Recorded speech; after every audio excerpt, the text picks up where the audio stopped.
출애굽기 25장 30절 한 절만 함께 보겠습니다. 시작. 너는 상 위에다 차려놓은 빵을 놓아 항상 내 앞에 있게 할지니라. 예사로운 이야기가 아닙니다. 빵을 차려 놓아서 항상 내 앞에 있게 할지니라. 이게 지금 하나님 앞에 바쳐졌다는 거잖아요. 하나님 앞에 드려졌다는 거지 않습니까?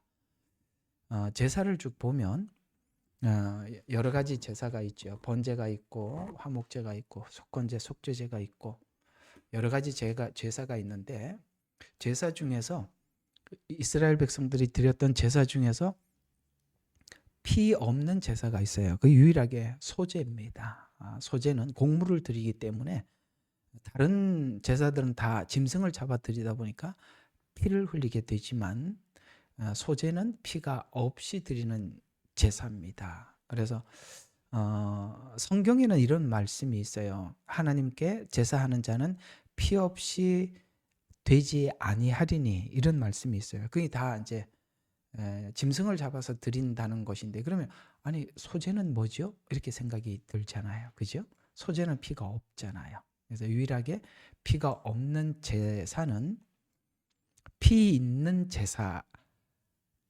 더해지는 거라서, 그러니까 피 흘리는 제사에 더해지는 제사. 이게 무슨 뜻이냐면 앞에 피 흘리는 제사가 필연적으로 있고 라는 이야기가 되는 거야. 앞에 피를 흘리는 제사가 있고 난 이후에 드리는 제사, 이렇게 되는 거니까 이렇게 생각하면 되는 겁니다.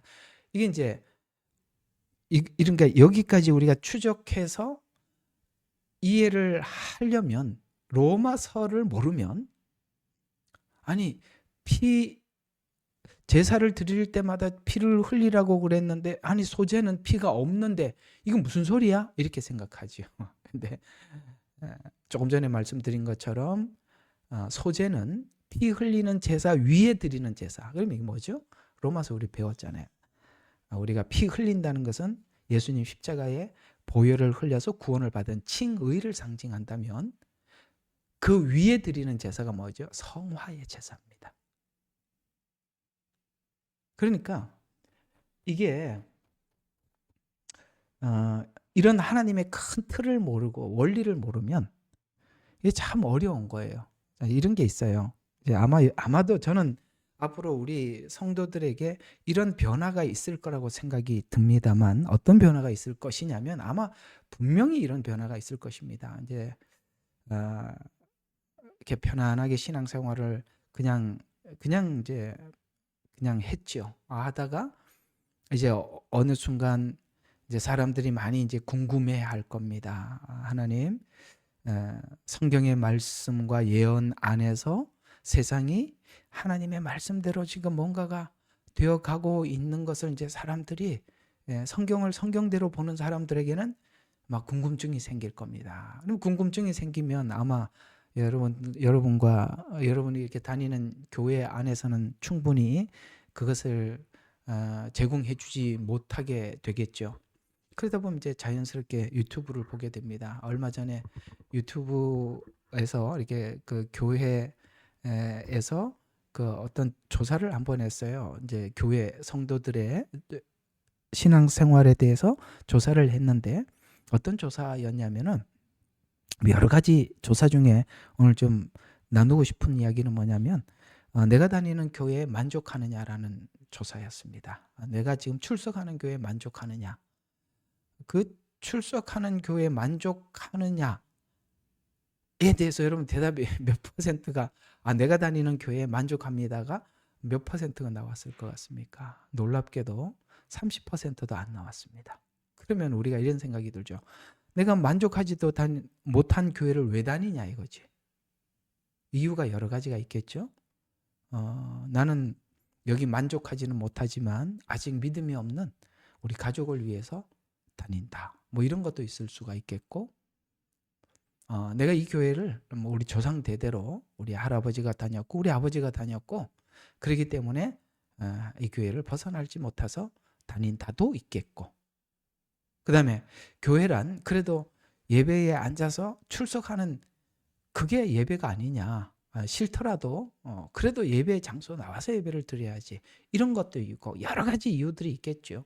그러나 영적으로 갈급한 것은 해결할 길이 없죠. 근데 이걸 해결을 내가 다니는 교회에서 하지 못한다면 아마 유튜브에서 해결을 할 겁니다.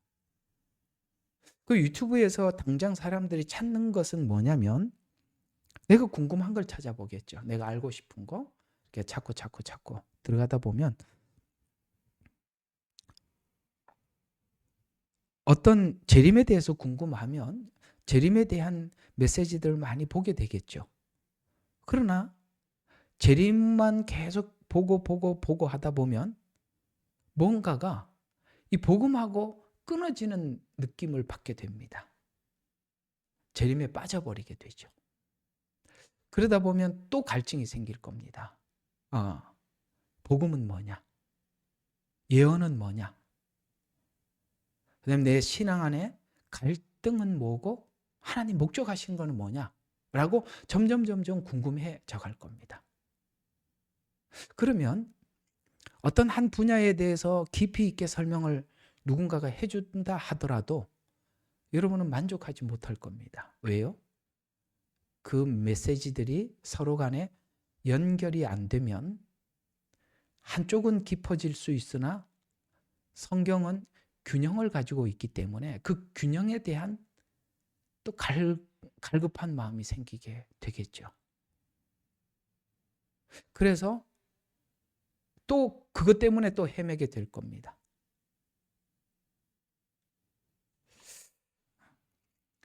그런 분들에게는 아마 저희 교회가 굉장히 유익하리라고 생각이 듭니다. 이 모든 면보에 예언이면 예언, 그 다음에 복음이면 복음, 이런 부분들이 전체가 그림을 그리다 보면 복음을 설명하다 보면 언젠가 예언하고 복음이 서로 만나고, 그렇죠? 만나죠.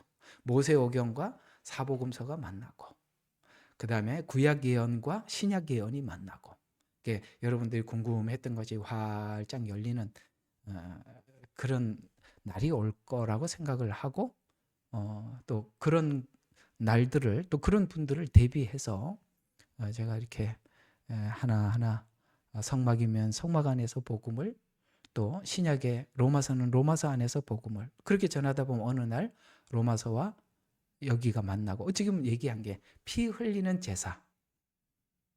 근데 하나님 앞에 제사를 드리니까 피 없이 되지 않는다라고 했는데 소재는 뭐냐? 이렇게 나온다면, 그렇죠. 이쪽은 칭의를 설명하고 이쪽은 성화를 설명한다는 것이 로마서의 복음과 만나니까 풀리죠. 이게 복음하고 안 만나면 또 이상하게 이제 가는 겁니다.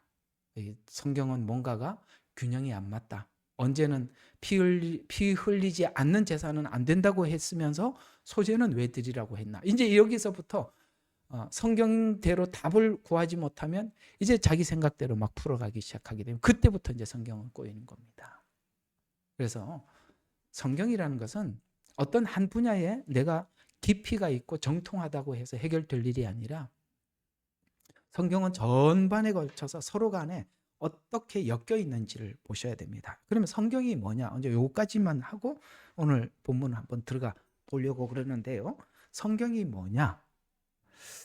여러분, 이제 우리 모두가 알고 있는 한 성경 내용을 가지고 성경이 무엇인지 제가 여러분들한테 한번 풀어드려보면 이런 것이 되는 것입니다.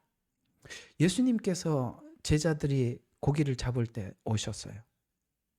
그때 새도록 수고했는데 한 마리도 잡지 못했습니다. 그때 예수님께서 베드로에게 깊은 데로 가서 그물을 내려라. 이게 무슨 뜻이 있냐면은 밤새도록 고기를 잡았는데 못 잡았어요. 그러면 여러분들은 고기를 안 잡아봐서 잘 모르시겠지만 그물은 밤에 잡히지 낮에는 고기들이 그물이 보이기 때문에 안 잡혀요. 그래서 밤에 그물을 내렸어요. 근데 이제 끝내고 돌아가고 그물을 씻으려고 그러는데 그물을 내리라면 이거는요, 그들이 어부들이잖아요. 그 어부들이 생각하고 있는 상식하고는 너무 다른 거예요. 그래서 믿음으로 그물을 내리는 겁니다. 그래서 그물을 내렸더니 153마리가 잡혔다. 가득 2배에 가득하게 잡혔다. 이런 말씀이 나오죠. 깊은 데로 가서 그물을 내려라. 이게 무슨 뜻이냐면 이제 그것이 그저 우리가 하나님 말씀 따라 순종하면 하나님 큰 수확이 있습니다. 이렇게밖에 뭐 이렇게 설교를 하지 못하면 뭐 오케이지만 사실은 거기는 큰 의미가 있습니다. 이것은 훗날 베드로가 해야 될 사역이 무엇인지를 예수님께서 잘 말해주고 있습니다. 그는 많은 청중들 앞에 복음을 외칠 때 수많은 사람들이 한 번에 3,000명, 5,000명 그물을 내리는 거예요. 낚시가 아니라 그물을 내려서 큰 많은 쉽게 말해서 고기들, 사람들을 하나님께로 인도하는 겁니다. 그런데 그 도구가 뭐라고요? 그물. 그렇다면 이렇게 되는 것이죠. 거기서 말하고 있는 그물은 뭘까요? 그럼요, 말씀입니다. 근데 그 말씀이라는 것을 그물을 한번 생각을 해보시면 그물이란 이렇게 서로 연결이 되어 있어요. 이게 우리가 투망을 생각해 봐요. 투망을 착 던지면 투망을 던지는 사람이 이게 던지면 그냥 쫙 펴져갖고 물 속으로 쫙 내려가잖아요. 그러면 투망 던진 사람은 투망은 던져놓고 끝만 딱 붙잡고 있죠. 그리고 그 투망이 쭉 내려가면 나중에 끈을 슬슬 당기면 그 안에 고기가 쫙 잡혀서 올라오거든요. 이게 말씀이라는 겁니다. 잡고 있는 끈은 예수 그리스도예요. 성경의 주인공은 예수님이세요. 근데 이 예수님은 그물과 투망과 같이 이렇게 투망이 이렇게 밑으로 이렇게 쫙 펴져 있잖아요. 그래서 창세기, 출애굽기, 레위기, 신명기 이렇게 쭉 각 권이 66권이 되어 있어요. 근데 이 66권이 따로 노는 게 아니라 66권이 전부 다 연결이 되어 있어요. 투망을 생각해 보세요. 밑으로도 이렇게 쫙 늘어져 있지만 옆으로도 같이 이렇게 엮여 있지 않습니까? 이게 말씀이에요. 성경은 독립적이에요. 창세기 따로예요. 출애굽기 따로예요. 신명기, 민수기 다 따로예요. 그러나 이 모든 성경은 전부 다 연결이 되어 있어요. 무슨 말이냐? 어떤 사람이 창세기에 대해서 어떤 분야에 대해서 깊이 있다 하더라도 출애굽기와 연결이 안 되고 예를 들어서 모세오경을 알고 있더라도 예언서하고 연결이 안 되면 더 이상 말씀을 전할 수가 없는 거예요. 그리고 이 말씀은 깊은 곳에 가서 그물을 내릴 때 큰 고기가 잡히듯이 말씀의 깊이에 따라서 성도들이 대어들이 잡히기도 하는 것입니다. 그래서 말씀 사역이라는 것이 뭐냐면 모든 성경이 창세기부터 요한계시록까지 66권이 나누어져 있지만 그 모든 성경이 서로 연결되어 있다는 것을 이렇게 연결을 시켜줄 때 여러분들에게는 그 그물 안에 여러분들이 갇혀서 하나님 말씀 안에서 주님 앞에 올려지는 드려지는 하나님의 사람들이 되어가는 것입니다. 그래서 이 말씀 사역하는 사람들은 성경의 주인공이 예수님이라는 것을 무엇이든지 어떤 설명을 하든지 다 증명할 수 있어야 하고 그 증명을 그저 창세기에서만 하는 게 아니라 창세기와 출애굽기 그 다음에 또 다른 성경과 어떻게 연관이 되어 있는지 그물을 생각해 보면 서로 간에 어떻게 연결이 되어 있는지 그거를 투명하게 여러분들이 배우면 투명하게 배우면 그것을 여러분들이 다 배우고 나면 여러분들이 그 말씀 안에 갇혀서 이게 갇힌 고기가 아니라 그 안에서 그물 안에서 보호받는 고기가 되는 거예요. 말씀 안에서 보호를 받는 것입니다.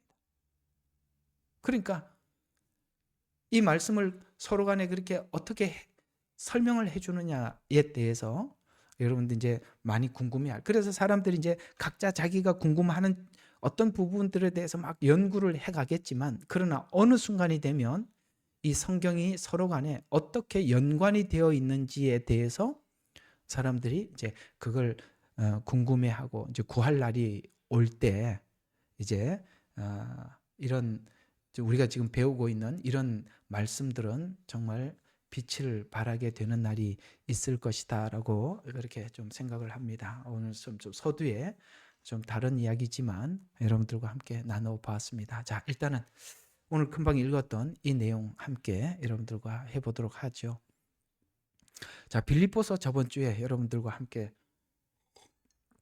나누었던 거 기억하시죠? 예수님께서 스스로 하나님 보좌를 버리고 이 땅에 오셔서 예? 왜? 아, 그래? 아, 그렇구나. 알았어요. 지금도 자꾸 끊깁니까? 괜찮으세요? 지금은 괜찮니? 그렇구나. 예, 천천히 한번 이야기를 해보겠습니다. 오늘 또 왜 그러지? 요즘 좀 공사한다 그랬지? 예, 천천히 한번 해보겠습니다. 빌립보서에 저번 주에 말씀을 드렸던 것처럼 예수님께서 하나님 보좌를 자발적으로 버리고 이 땅에 오셔서 십자가에 죽으셨죠. 그렇게 우리들을 위해서 구원 사역을 완성하신 예수님께서는 오늘 우리에게도 예수님께서 자발적으로 우리 구원을 위해서 하셨듯이 우리의 삶이 하나님 앞에 예수님께서 하나님 앞에 드려졌듯이 그런 방식을 통해서 하나님 앞에 우리를 드리라는 것입니다. 그래서 로마서 12장 1절이 소재와 관련된 메시지거든요. 우리 12장 1절은 많이들 외우는 성경 구절이긴 합니다만 한번 보시죠. 그러므로 형제들아 내가 하나님의 자비하심으로 너희에게 권고하노니. 자, 이게 무슨 뜻이냐면 구약에서 하나님께서 이스라엘 백성들에게 말씀하실 때는 권고라는 말을 쓰지도 않고 자비라는 말을 쓰지도 않고 구약에서는 하나님께서 이스라엘 백성들에게 요구할 때마다 하나님의 이름으로 명하노니 이렇게 명령이라고 했습니다. 그런데 이제 십자가 이후에 우리에게 성화를 요구하실 때 형제들아 내가 하나님의 자비하심으로 너에게 권고하노니 이렇게 나옵니다. 명령과 권고는 다르죠. 그리고 하나님의 이름으로 명하는 것과 자비하심으로 권고하는 것은 뭔가가 어떤 부분이 달라진 거냐면 명령은 명령하는 자와 복종하는 자 사이에 이유가 없어요. 무조건 거기에 따라야 되는 것입니다. 명령과 복종은 그렇습니다. 그래서 구약은 하나님을 왕이라고 표현하고 그 다음에 이스라엘은 자녀라는 표현을 쓰지 않고 백성이라는 표현을 씁니다. 무슨 말이냐? 법을 집행하는 자와 법을 지켜야 하는 관계라는 것입니다. 그래서 율법이 주관하였던 것입니다. 그러나 오늘 신약에 예수 그리스도를 믿는 우리들에게 하나님께서 요구하시는 것은 구약에서 말씀하시는 것처럼 명령과 그 다음에 그 명령에 따라야 하는 어떤 집행을 해야 된다는 관계가 아니라 자비하심으로 권고라는 단어를 써서 자비하심이라는 어떤 근거가 있다는 것이죠. 우리가 하나님의 자비를 보았다. 하나님의 자비를 들었다. 하나님의 자비를 느꼈다. 그게 뭐죠? 빌립보서 저번 주에 말씀드렸던 것처럼 예수님께서 이 땅에 스스로 오셨고 자발적으로 십자가에 죽으셔서 우리를 구원하신 우리 구원이 하나님의 사랑과 은혜 안에서 정말 뭡니까? 우리가 죄인 되었을 때 하셨던 이 모든 것들을 아는 우리들에게 자비하심으로 너희에게 권고하노니 너희 몸을 하나님이 기뻐하는 거룩한 산 제물로 드리라는 이 제물이 물론 우리가 앞으로 제사에 들어가 보면 번제도 있고 여러 가지가 있지만 오늘 이 드리라는 이 말은 오늘 여기 소재를 떡을 하나님 앞에 항상 그 앞에 들여서 있게 하라고 말씀하신 것처럼 우리가 하나님 앞에 떡이 되어서 떡상에 성소에 떡상에 떡이 되어서 하나님 앞에 드려지는 어떤 과정, 이 과정을 거쳐야만이 하나님 앞에 올려드릴 수가 있듯이 우리 또한 하나님 앞에 이것을 드리는 게 하나님의 명령에 의해서 우리가 떡이 돼서 드려지는 것이 아니라 하나님의 자비하심이 우리의 성화를 자발적으로 완성해서 하나님 앞에 드리는 그런 측면에서 오늘 자비하심으로 권고하노니 너희 몸을 하나님이 기뻐하시는 산 제물로 드리리라. 이것이 너희가 드릴 뭐라고요? 합당한 예배니라. 예배가 뭐라고요? 하나님 앞에 자발적으로 우리 자신을 드리는 것. 이렇게 이제 결론이 난 거거든요. 그러면 우리가 우리 자신을 하나님 앞에 드리라는 것은 이제 우리 오늘 소재를 공부하면서 쭉 공부하겠습니다만 이게 뭐냐 이거죠. 하나님 앞에 우리 자신을 드린다는 것이 로마서 14장 9절에 이렇게 말씀하고 있습니다. 9절을 보시면 자, 이 일을 위하여 그리스도께서 죽으시고 다시 일어나사 다시 사셨으니 이는 죽은 자들과 산 자들의 주가 되게 하려 하심이라. 주가 되려 하심이라. 아멘. 이거 뭐였죠? 우리 빌립보서 저번에 2장에서 다 했잖아요. 예수님께서 죽으셨고 다시 일어나서. 그래서 이렇게 예수님 죽고 살았던 이유가 뭐냐면 우리를 위해서, 우리의 주가 되기 위해서 그렇게 하셨다는 거예요. 주라는 말이 뭐죠? 우리의 주관자, 우리의 모든 변화의 근거의 주인. 그래서 결국은 우리가 하나님의 자비하심을 알 때 이렇게 된다는 거예요. 자, 우리 5절부터 8절까지 한번 보고 이 소재가 중요하니까 자, 한번 5절부터 8절까지 도대체 왜 우리가 하나님 앞에 드려져야 하는지 한번 봅시다. 자, 5절부터 8절 제가 보겠습니다. 어떤 사람은 이날보다 저날을 낮게 여기고 또 어떤 사람은 모든 날을 같게 여기니 각자 자기 생각에 확정돼야 하리라. 이게 무슨 말이냐? 이건 구약에서는 날을 지켜라. 그날 와야 된다. 그날 뭘 해야 된다. 이렇게 얘기했잖아요. 무슨 예를 들어서 6월절, 그다음에 무슨 나팔절, 그다음에 속죄일, 그렇게 날 이렇게 정했다고 합니다. 그러나 이제는 그런 날들이 중요한 게 아니라 사람들마다 각자가 다르게 그래서 어떤 사람은 이날보다 저날을 낮게 여기고 어떤 사람은 여기에 날에 매이는 게 아니라 이제는 하나님의 자비하심이 늘 우리 마음속에서 하나님의 거룩함을 쫓아가도록 그렇게 인도하고 있다는 거예요. 그러나 구약에서는 어떤 날을 정해놓고 그날은 경건해야 한다. 안식일을 정해놓고 그날은 이렇게 지켜야 된다는 규칙을 가지고 하다 보니까 거기서는 자발성이 있는 게 아니라 강요에 의해서 하나님의 법에 의해서 움직였지만은 이제는 그게 아니라 하나님의 자비하심이 모든 삶과 영역 속에서 날 이런 게 주관하는 게 아니라 뭔가 이날은 이렇게 해야 된다는 그런 게 없어졌고 모든 상황에서 이런 뜻이 되는 겁니다.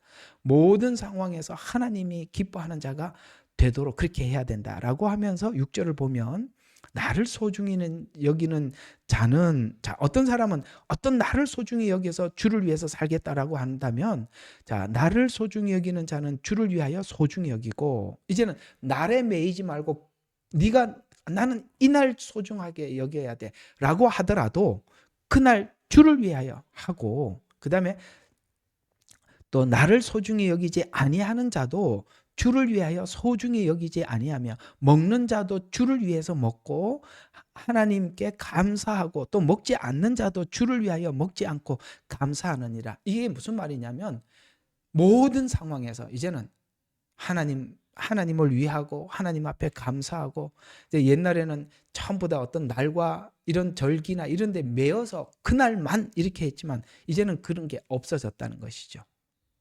이는 우리 중에는 아무도 자신을 위해서 사는 사람이 없고 자신을 위해서 죽는 사람도 없기 때문이라. 우리가 주님께서 우리를 위해서 십자가에 죽어서 우리가 어떻게 되냐면 살아도 주를 위해서 살고 그러니까 살아도 주를 위해서 산다면 먹는 거, 날 모든 것이 다 주를 위해서 사는 거잖아요. 그래서 우리가 살아도 주를 위해서 살고 죽어도 주를 위하여 죽나니 그러므로 우리가 살든지 죽든지 주의 것이니라.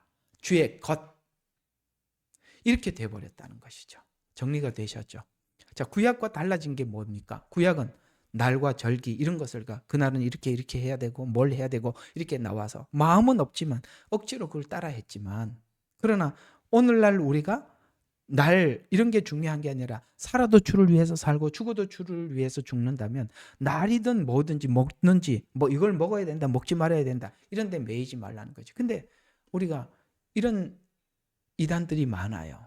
그렇죠? 안식일이 또 많이 그래서 안식일은 안식일이 중요하다고 말을 하고, 안식 교회에서는 이것을 먹어야 된다, 이것을 먹지 말아야 된다, 이거는 해야 된다, 이걸 하지 말아야 된다. 아직 그런 규칙에 매여 있다면 주님께서 왜 나를 위해서 죽으셨는지, 주님께서 왜 나를 위해서 살아났는지 이걸 모르고 신앙생활을 하는 것이다. 이렇게 성경은 말씀하고 있는 것입니다. 오늘 여기 떡상에 떡이 하나님 앞에 드려지기까지 어떤 과정을 거쳐서 하나님 앞에 드려졌는지를 배우고 보면 이것은 강요나 어떤 자기를 어떤 날과 이런 것을 그렇게 해서 한 것이 아니라 얼마나 자발성 있게 나를 하나님 앞에 드렸는지를 이제 과정을 설명을 하게 될 겁니다. 전주곡이 긴 건 여기 할 말이 많아서 그렇다는 것입니다. 그러면 왜 하나님께서 우리를 이렇게까지 해서 하나님 앞에 드리려고 하는가? 우리를 도대체 그냥 예수 믿고 천국 가는 정도가 아니라 하나님은 우리를 구원하실 때 특별한 목적을 가지고 구원하셨대요. 그게 에베소서에 나와 있어요. 우리 에베소서 한번 여기까지 봐야 돼요. 1장 2절과 3절을 한번 보겠습니다. 하나님 우리를 십자가의 보혈로 구원을 하셨을 때 하나님은 이런 그림을 이미 가지고 시작하셨다라는 말씀을 하고 있는 것이 에베소서 1장 2절과 3절입니다. 자, 1장 2절 3절 하나님 우리 아버지와 주 예수 그리스도로부터 은혜와 평강이 너에게 있을지어다. 그리스도 안에서 천상에 있는 하나님 나라의 복을, 하나님 나라에 있는 모든 영적인 복으로 우리에게 복 주신 하나님 곧 우리 주 예수 그리스도 아버지께서는 복이 되시도다. 복된데 왜 그게 우리에게 복이었냐면 4절까지 보세요. 하나님께서는 세상의 기초를 놓기 이전에, 이게 무슨 뜻이죠? 세상의 기초를 놓는다. 이건 창세기 1장 1절이잖아요. 태초에 하나님이 천지를 창조하시니라. 그러니까 창조 이전에 어떤 계획을 가지고 있었다. 오늘 구원받는 우리들을 향한 어떤 계획을 가지고 있었다는 것이죠. 그래서 그리스도 안에서 천상에 있는 모든 영적인 복으로 우리에게 복 주신 하나님, 우리 주 예수 그리스도 아버지께서는 복되지, 하나님께서 세상의 기초를 놓기 이전에 우리로 사랑 안에서 그러니까 우리가 하나님 안에서 우리에게 권하노니라고 했잖아요. 아까 하나님의 자비하심으로 권하노니라고 했잖아요. 그 자비하심이 뭐죠? 오늘 여기 보니까 하나님 우리에게 보여주신 그 사랑. 그래서 우리로 사랑 안에서 그 사랑을 증명한 게 누구냐? 하나님이 우리를 사랑한 증명이 예수님이니까 그분 앞에 이렇게 나오는 겁니다. 저는 설교 중에 어떤 설교가 내용이 메시지가 중요하다고 생각하세요? 라고 묻는다면 저는 두말하지 않고 이 내용이라고 생각합니다. 다른 내용들은 이 내용을 자꾸 강조하는 데 불과할 뿐이지 실제 하나님께서 진짜 중요하게 여기는 것이 이 내용인데 이 내용을 여러분들이 들려야 하나님이 우리를 구원하신 목적이 무엇인지 우리가 서로 가지고 있는 것이에요. 만약에 이게 대수롭지 않게 들린다면 우리는 아마도 그저 예수 믿고 천국이나 가자 이것밖에 없을걸요. 그러나 하나님이 우리를 예수님을 통해서 그분 안에서 구원했다 그러잖아요. 그분 안에서 그분이 주님이 하신 게 얼마나 큰 일이었습니까? 하늘 보좌를 버리고 오셨어요. 십자가에 죽으셨어요. 엄청난 일을 하셨습니다. 그분이 하나님이신 그분이 창조주인 그분이 우리한테 침뱉음을 당하고 뺨을 맞아가면서 십자가를 지셨다고요. 엄청난 일을 하셨다는 거예요. 왜 그렇게 했냐면 왜 그렇게 했는지 우리가 알으라는 것이죠. 그래서 그분의 사랑을 알으라는 거죠. 그래서 그분 사랑 안에서 우리에게 뭘 하려고 하느냐? 그냥 예수 믿고 천국 가자가 아니라 거룩, 흠없게 하시려고 이걸 가지고 하나님 목적을 가지고 예정을 했대요. 이게 구원의 하나님의 완전한 큰 그림이고 가장 중요한 하나님의 강조점인데, 거룩하고 흠없게 하려는 이 말을 대충 흘려 듣고 별로 소중하게 여기지 않는다면 여러분의 구원은, 그렇게 생각하고 있는 사람들의 구원은 그냥 예수나 믿고 천국이나 가지 뭘 하나님이 거룩하고 흠없고 이런 계획을 왜 가지셨어요? 저는 그냥 대충 믿고 천국이나 가려고 합니다. 아니요. 복음을 알면 우리는 천국 가자에 우리 목적이 꽂히는 게 아니라 거룩과 흠없게 하려고 하는 하나님의 목적에 우리의 휠이 꽂히게 되어 있어요. 좀 더 볼까요? 3장 13절부터 한번 봅시다. 이게 하다 보니까 들어가지도 못하네. 자, 13절.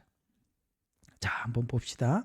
그걸 하나님께서 바울들에게 가르쳐 줘서 이제 이 에베소 교회에게 편지를 보내면서 나는 이 교회 그 일을 위해서 내가 일꾼이 되었다라고 하면서 이제 13절부터 이런 말을 쭉 기록하고 있으니까 한번 보십시오.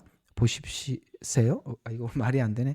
보세요. 그러므로 너희가 너희로 인한 나의 환난 때문에 낙심하지 않기를 내가 바라노라. 그것은 너희의 영광이니라.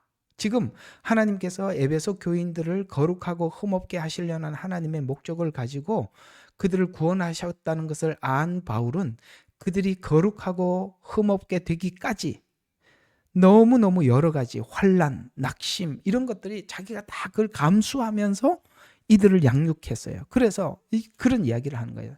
야, 낙심하지 않기를 내가 바라노라. 그것은 너희의 영광이니라. 내가 이렇게 수고해서 너희들이 변화되는 것은 그 다 너희의 영광이다. 이로 인하여 내가 도리어 너희들을 위해서 하나님께 기도한다. 무릎 꿇고 비노니 그분께서 하늘에 있는 모든 가족이 이름을 부여받느니라. 하나님께서 그의 영광의 풍요함을 따라 그의 성령을 통하여 너희 속 사람 안에서 능력으로 너희를 강건하게 하시고 믿음으로 그리스도가 너희 어디에 거한다고요? 마음속에 거하게 하시며. 바로 이게 하나님의 성령 안에서 작업하는 이유가 왜 그렇게 하나님이 성령 안에서 작업을 하고 계시냐?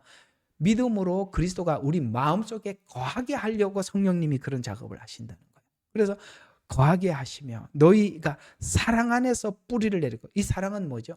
하나님이 우리를 어떻게 사랑했는지 그 사랑을 기초로 해서 뿌리를 내리고 털을 닦아서 모든 성도들과 함께 그 너비, 그 무슨 너비죠? 사랑의 넓이. 그 다음에 길이와 높이가 얼마인가를 깨달을 수 있게 해주셔. 그러니까 우리가 무엇이 우리를 성화시키냐, 하나님이 우리를 어떻게 사랑하셨는지, 그 하나님의 사랑이 얼마나 넓은지, 그 길이와 그 다음에 얼마나 깊은지, 그리고 하나님이 우리를 사랑하는 사랑이 얼마나 높은지 그걸 깨달을 수 있게 해주시며, 그러니까 여러분과 저의 변화의 근거는 하나님이 우리를 얼마나 사랑하셨는지를 얼마나 깊고 넓고 높이 아느냐에 따라서 다르다는 것이죠. 그래서 깨닫게 해주시어 지식을 초월한, 이건 뭡니까? 우리의 짧은 생각으로 알 수 없는 하나님의 사랑. 그러니까 우리가 자꾸 지식으로 사랑을 분석하고 알려면 알 수가 없다는 거예요. 그러니까 지식을 초월한 하나님의 사랑을 알아서 너희가 하나님의 모든 충만으로 차기를 구하노라. 이제 우리 안에서 역사하는 능력을 따라 우리가 구하는 것이나 생각하는 모든 것에서 훨씬 풍성하게 행하실 수 있는 그분께, 내가 기대하고 내가 수고해서 기대하는 그 이상으로 하나님이 사역을 해서 훨씬 더 풍성하게 해주실 그분께, 그리스도 예수 안에서, 참 중요한 거예요. 제일 중요한 건 예수를 통과하지 않는 변화는 다 가짜니까. 그래서 그리스도 예수를 통하여 교회 안에서 그분께 영광이 모든 시대 곧 끝없는 세상에 걸쳐 있을지어다. 이게 뭐죠? 절기를 내 앞에 지켜 영원히 지키게 하라. 영원히 지키게 하라. 영광이 모든 시대에 끝없는 세상에 걸쳐 있을지어다. 절기를 영원한 규례니라. 같은 말이에요. 뭐가요? 하나님의 은혜와 사랑이 우리 마음속 깊이 있어서 그 천국에 가서도 그 은혜를 찬양하고 감사하는, 그것이 영원히 그 기억으로 주님과 함께 사랑에 빠져서 살기를 원한다. 이걸 언제부터 계획하셨다고요? 에베소서에서 말했죠. 창세 이전부터 하나님이 그 계획을 하셨대요. 그러면 오늘 여기 우리의 떡상을 배우고 있는데 하나님이 우리를 거룩하고 흠없게 하시려고 우리를 구원하셨구나 라고 안다면, 그리스도 안에서 그 작업을 하시는구나 라고 안다면, 우리는 오늘 이 소재가 설명하고 있는 이 절차에 따라서 우리 모두가 하나님 앞에 나 자신을 드려야 하는데, 오늘 그 절차를 한번 보면 첫 번째 우리가 하나님 앞에 거룩하고 흠없게 되기 위해서는 하나님이 나를 세상 가운데 구별했다는 것을 먼저 인정을 하고 감사해야 된다는 거예요. 우리는 처음에 그렇게 생각을 했어요. 내가 예수를 믿었다라고 생각을 합니다. 그거 틀렸다는 말은 아닌데, 언젠가는 하나님께서 우리에게 꼭 가르쳐 주고 싶은 것은 너가 믿은 게 아니라 그 믿기 전에 하나님께서 우리에게 그 믿을 수 있도록 하나님 우리를 이끌어 믿는 자리에 왔다는 것을 알기를 원하는 거예요. 왜요? 하나님이 우리를 구별하실 때 언제부터 구별했냐? 창세 이전부터 구별했다라고 말씀하시는데, 이것이 처음부터 우리가 창세 이전부터 저를 구별하셨군요 라고 이야기할 수 있는 사람들은 많지 않겠지요. 그러나 우리가 그리스도 안에서 우리가 하나님 앞에 이렇게 선택받아서 은혜 받고 하나님이 간섭하시고 너무 신비롭지 않으세요? 여러분들이 뭘 하나님을 붙잡아서 이렇게 된 게 아니라 우리는 하나님을 간절히 붙잡을 마음이 크게 없었는데 하나님이 우리를 붙잡고 있다는 것을 분명히 우리 모두가 알고 있잖아요. 이건 내 힘으로 하나님을 붙잡고 있다는 걸, 붙잡고 있지 않다는 걸 아는 것입니다. 하나님이 나를 붙잡고 있다는 것을 아는데, 그 붙잡은 것을 넘어서서 이미 내가 예수 알기 전에 이전부터 하나님께서 나를 인도하셔서 오늘 이 자리까지 이끌어 오셨다는 것을 우리가 배우는 것처럼, 오늘 이 소재를 보면 이 떡이 가루가 되어서 이제 순서가 이제 다음 이제 계속 할 겁니다만 이제 이렇게 되는 겁니다. 순서가, 자, 원래 이걸 보고 초실절이라 그래. 이제 절기하고 또 다 연관이 있어요. 초실절이라고 그러는데, 초실절이 뭐냐면은 첫 이삭을 하나님 앞에 드리는 거거든요. 이스라엘은 초실절을 그렇게 드립니다. 그러면 초실절을 드릴 때 이제 농부가 이게 낫을 들고 이제 이렇게 서서 제사장이 그 밭에 와서 이렇게 서로 간에 이런 이제 대화를 오고 이렇게 주고받습니다. 자, 해가 저물었습니다. 이게 추수를 해도 될까요? 라고 이렇게 이제 추수를 하려고 하는 농부가 제사장에게 묻습니다. 그러면 제사장이 네, 좋습니다. 추수를 시작하십시오. 라고 하면 농부가 네 하고 그 뭐죠? 낫을 가지고 베서 한 단을 하나님 앞에 흔들어 드리는 거거든요. 이게 이제 소재거든요. 아까 여기 이제 올려진 이 곡식들이 그건데, 이게 어디에 나오느냐면, 이 메시지가 어디에 나오느냐면 고린도전서 15장에 부활장에 나오는 것입니다. 첫 열매인 그리스도요. 이렇게 말하는 이 첫 열매인 그리스도라는 말은 구약에 있는 초실절을 모르면 이걸 이해를 못하는 거예요. 그냥 첫 열매인 그리스도요. 이게 다 구약과 연관이 있는 겁니다. 그러면 예수님께서 먼저 자신을 하나님 앞에 드렸잖아요.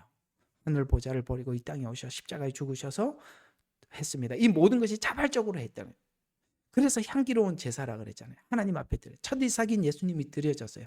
그리고 난 뒤에 이 첫 이삭이 들여지고 나면 그 다음 추수는 전부 다 이제 그 밭에 있는 것은 전부 다 이 농부가 다 추수하는 겁니다. 그러니까 예수님께서 부활하셨다는 것은 우리가 믿는 우리가 부활할 뿐만 아니라 부활장에 보면 첫째 부활이 있고 둘째 부활이 있고 둘째 부활은 심판의 부활이라고 말하고 있습니다. 불신자들도 부활하는 거예요. 왜요? 예수님이 부활하셨거든요. 근데 우리는 하나님 앞에 그리스도인들은 하나님 앞에 부활로 우리를 구원하셨지만 오늘 첫 열매인 그리스도요. 그 다음에 그에게 붙은 자요라고 했습니다. 아까 에베소서에서 우리가 봤죠. 그 안에서 그분을 통하여 이게 무슨 뜻입니까? 우리가 그리스도께서 구별되어서 부활하셨듯이 우리가 그분 안에 있을 때 우리는 그분과 함께 죽고 또 그분과 함께 사는 겁니다. 아까 로마서 우리는 죽어도 주를 위해서 죽고 살아도 주를 위해 죽나니 사나 죽으나 주의 것이로다. 왜? 우리는 그분 안에 있다고 에베소서에서 말씀하고 이게 연결이 되세요? 이게 왜 이야기가 가능하냐면 너무너무 신비로워요. 이 복음은요. 너무 신비로워요. 한번 생각해요. 아까 이제 농부가 추수를 하기 위해서 이제 전체를 추수하기 위해서 제사장이 허락을 했다는 게 그 제사장의 허락은 하나님의 허락을 이야기하는 것입니다. 자, 허락을 해서 이제 예수님이 추수를 당해서 이제 이렇게 떡을 만들어서 떡상에 올렸습니다. 그러면 우리는 그리스도 안에 있는 사람들이거든요. 첫 열매인 그리스도여 그에게 붙은 자라고 했습니다. 우리는 예수님이 추수 당하셨듯이 우리 또한 주님 안에서 추수 당한 자로서 예수님께서는 자 알갱이를 보세요. 그러면 우리가 밀을 생각해 보세요. 밀을 보면은 이제는 추수를 당한 그 밀은 알갱이가 따로따로 놀잖아요. 그 껍데기를 벗기고 그 다음에 빻아서 가루를 만들면 어떻게 되죠? 여기 있는 알갱이와 A라는 알갱이와 B라는 알갱이, C라는 알갱이들이 어떻게 됩니까? 밀가루가 되면 가루가 되면 섞여 버리잖아요. 예수님과 우리가 하나가 돼 버린 거예요. 이게 초실절의 비밀이에요. 그러니까 예수님께서 죽으시고 우리도 죽고 예수님이 산 곳에 우리도 살고 이렇게 해서 어떻게 됩니까? 우리가 하나님 앞에 드려질 때 예수님이 하나님 앞에 드려질 때 우리도 그 떡이 되어서 주님 안에서 함께 드려지는 거예요. 이 초실절을 보면은 이해를 하면은 이 부활장 15장 고린도전서 15장이 열리는 거예요. 이게 초실절을 모르고 15장에서만 풀려 그러면 끙끙 앓는 거예요. 구약의 이 초실절을 알면 그다음에 유월절, 유무초 이 세 개잖아요. 십자가의 죽음, 유월절, 그 다음에 초실절 부활이잖아요. 그 다음에 오순절 성령이 임하는 거거든요. 그러니까 이 과정을 쭉 보면 너무너무 신비로운 거야. 그래서 우리가 예수님 안에서 연합이 되어 있구나라는 것을 배우게 되는 거야. 예수님도 그 형체가 부서졌어요. 우리도 그 형체가 부서졌어요. 그래서 부서진 형체끼리 서로 만나는 거예요. A, B, C, D, E, F, G 우리 모든 성도들이 서로가 다 다르지만 그리스도 예수 안에서 그래서 성경은 그리스도 예수 안에서 하나라고 이야기하는 겁니다. 근데 이 하나가 되기 위해서는 우리가 필연적으로 첫 번째 오늘 이것만 좀 할게요. 필연적으로 우리가 이해해야 될 것이 뭐냐면 바로 하나님이 우리를 세상 가운데서 구별해 주셨다는 분명한 믿음이 필요한 것입니다. 자, 오늘 여기 보면 곡식 중에 하나님께 드릴 곡식이 구별되듯이 자, 하나님께서 자신을 드리려면 자신이 스스로 하나님과 구별되어야 하는데 성화의 시작은 이제 그리스도를 닮기 위해서 우리가 이제 오늘 이 소재는 그리스도를 닮아서 하나님 앞에 올려드리는 이 과정이 되기 위해서는 반드시 우리가 어디부터 이해가 되어야 하느냐면 하나님이 세상 가운데 우리를 선택하셔서 구별해서 불러주셨다라는 이 이해서부터 우리는 하나님 안에서 우리의 성화, 죽어도 주를 위해서 살고 살아도 주를 위해서 산다라는 이 출발 지점이 하나님이 나를 구별했다는 이 믿음 안에서부터 시작되는 겁니다. 하나님은 아브라함을 부르시죠. 만민 가운데 부르셔서 내가 너를 선택했다. 이스라엘에게 항상 말씀하십니다. 내가 너를 지명하여 불렀나니 너는 내 것이라. 이거 하나님 앞에 부름을 받은 하나님이 선택한 모든 사람들에게 적용되는 하나님의 부르심입니다. 사랑하는 여러분, 오늘은 구질구질한 이야기 더 안 하고 여기서 그냥 대충 여기서만 마치려고 합니다. 왜? 더 이야기하고 싶은 게 있지만 그냥 여기서 끝내는 게 좋을 것 같아서요. 자, 한번 여러분 물어봅니다. 묻습니다. 여러분, 하나님께서 여러분을 선택하시고 부르셨다는 걸 믿습니까? 아직도 내가 믿어서 구원을 받았다. 틀린 거는 아닌데 여러분, 그걸로는 여러분이 성화가 돼도 내가 성화됐다고 하나님 앞에 자랑하지, 하나님께서 나를 세상 가운데 이 같은 죄인을 구별하셔서 이렇게 나를 선택해 주셨구나라는 출발 안에서 성화가 되지 않으면 뭐가 안 되는지, 어차피 나온 거니까 이거 지나가기 아쉬웠는데 하고 지나갑시다. 에베소서 1장 봅시다. 1장 5절, 아까 이제 4절까지만 봤잖아요. 그죠? 봅시다. 왜 하나님이 꼭 이렇게 예수 그리스도 안에서 이런 방식으로 우리를 구원하시는가? 하나님 이래서 이 방법을 하셨다는 게 5절부터 한번 봅시다. 하나님께서 하나님의 기쁘신 뜻에 따라 예수 그리스도를 통하여 우리를 자신의 자녀로 입양할 것을 아까 뭐라 했어요? 예정하셨으니. 누가 했다고요? 하나님이 우리를 예정하셨다는 거예요. 또 이야기합니다. 내가 믿었다. 틀린 건 아닌데 그렇게는 성화가 시작이 잘 안 돼요. 거룩하고 흠없게 되기 위해서는 하나님이 예정했다는 것부터 알아야 된다는 거예요. 오늘 여기 뭡니까? 초실절 보니까 곡식을 하나님께서 선택을 하잖아요. 그 많은 곡식들 중에서 선택을 했잖아요.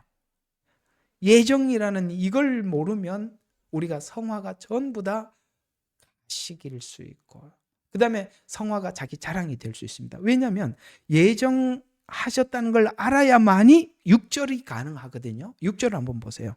이는 하나님께서 그 사랑하는 이 안에서, 예수님 안에서만 그 우리를 받아들이신 그의 뭐예요? 은혜와 영광을 찬양하게 하려면. 자, 성화가 누구에게 영광으로 돌아갑니까? 하나님께 돌아가잖아요. 우리를 받아들이신, 나를 받아주신 하나님의 은혜와 영광을 찬양. 그래서 우리가 아무리 성화가 되어도 하나님 앞에 자랑할 것이 없도록 하기 위해서 예수 안에서만 구원하셨다고. 그걸 알기 위해서는 우리가 가장 먼저 알아야 될 것이 하나님이 우리를 예정하셨다, 선택했다는 것부터 알아야 가능하대요. 예? 됐죠? 예정론이라는 것이 학문이 아니라 우리가 철이 들려면 주님이 우리를 예정하셨다라는 것을 모르면 은혜와 영광이 하나님께 돌아가는 게 아니라 내가 나한테 돌린대요. 하나님, 제가 이렇게까지 했습니다 라고 한대요. 이 말이 너무 중요하니까요. 에베소서는 이 말이 계속 반복해서 나와요. 에베소서는 이 말을 계속 반복한다는 말이에요. 12절에 또 나오잖아요. 보세요. 이는 먼저 그리스도를 믿었던 우리로 그의 영광을 찬양케 하려 함이라. 14절에 또 나와요. 이는 값주고 사신 그 소유를 구속하기까지 우리의 유업의 보증이사 그의 영광을 찬양하려 함이라. 얼마나 많이 나오는지 몰라요. 아마 또 뒤에 나오는데 제가 다 찾지 못해서 그럴 겁니다. 이 이야기가 계속 반복해서 나온다는 것은, 얘들아 잊지 마라. 하나님 앞에 우리 자신을 드리더라도 하나님께서 우리 자신이 하나님 앞에 드리더라도 그것이 우리의 공로가 아니라 하나님께서 우리를 사랑하신 그 사랑을 알려준, 신기하죠? 많은 사람들이 똑같이 예수를 믿고 성경을 보고 있는데도 누구는 이 하나님이 우리를 이렇게 사랑하신 하나님에 대해서 어떻게 맞이하고 어떻게 대해야 될 줄 모를 만큼 너무나도 가슴 벅찬 사람이 있는가 하면 뭘 봐도 하나님을 욕을 해요. 성경을 보면서. 네? 성경을 보면서 이래서 하나님 나쁜 분이라고, 이래서 나쁘다고. 어떻게 이렇게 다를 수가 있습니까? 똑같은 성경을 보고. 하나님께서 눈을 열어줘. 깊이를, 넓이를, 높이를, 그 사랑의 눈을 열어주지 않으면 누가 그걸 알 수 있겠어요? 자, 오늘은 여러분들과 함께 이 하나님 앞에 올려진 떡상이 되기까지, 하나님이 거룩한 떡이잖아요. 오늘 이 떡을 우리는 거룩한 떡이라고 이야기를 하는 겁니다. 우리가 거룩이라는 것은 세상에서 구별되어서 이렇게 올려지기까지 우리 알갱이가 드려진 것이 아니라 섞여서 하나가 돼서 떡을 만들어서 올려드리듯이 교회 안에서 우리가 하나가 될 수 있는 힘, 더 나아가서 여러분 스스로가 성화될 수 있는 능력, 그 출발점은 오늘 첫 번째 여러분에게 운을 띄운 것처럼 뭐부터 시작한다? 예, 하나님께서 우리를 예정하셨다, 선택하셨다 라는 것에서부터 시작을 할 때 모든 열매는 그분께 영광으로 돌려지게 되는 것이지만, 만약에 그걸 모르는 상태에서 우리가 성화되고 변화되었다면 그분께 영광을 돌리는 것이 아니라 그 영광을 내가 취하려고 하는 것일 겁니다. 출발은 바로 초실절에서 보듯이 하나님께서 우리를 선택하셨다, 부르셨다. 저는 장로교회 예정론을 말한 게 아닙니다. 이상하게 그렇게 듣는 사람들이 있어요. 그 얘기가 아니라 아브라함을, 그중에 무슨 아브라함이 뭐 특별했겠어요? 우상을 만드는 가정이었는데, 우리 신앙생활의 가장 신비로움은 내가 예수를 믿고 있다는 것이고 성경을 뭘 말해도 믿는다는 거예요. 그거 사람이 할 수 있는 작업이 아니라는 거 아시지 않습니까?